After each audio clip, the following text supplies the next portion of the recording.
সর্বশেষ প্রাপ্ত খবর নিয়ে আয়নায় এক ঝলক।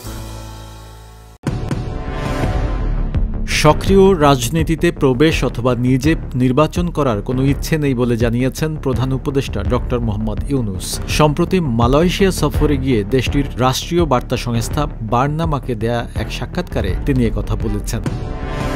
সনাতন ধর্মাবলম্বীদের শ্রীকৃষ্ণের জন্মদিন জন্মাষ্টমী শনিবার। এদিন রাজধানীর বেশ কিছু সড়ক বিকেল ৩টা থেকে বিকেল ৫টা পর্যন্ত যথাসম্ভব এড়িয়ে চলতে অনুরোধ করে গণবিজ্ঞপ্তি প্রকাশ করেছে ঢাকা মেট্রোপলিটন পুলিশ ডিএমপি।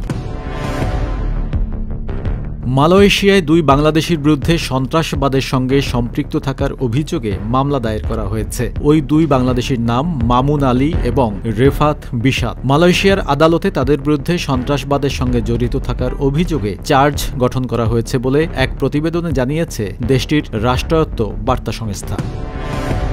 মার্কিন প্রেসিডেন্ট ডোনাল্ড ট্রাম্প ও রাশিয়ার প্রেসিডেন্ট ভ্লাদিমির পুতিন যুক্তরাষ্ট্রের অঙ্গরাজ্য আলাস্কায় বৈঠকে বসতে যাচ্ছেন। এই আলোচনায় ২ নেতা ভিন্ন অগ্রাধিকার নিয়ে হাজির হলেও মূল এজেন্ডা থাকবে ইউক্রেন যুদ্ধের অবসান।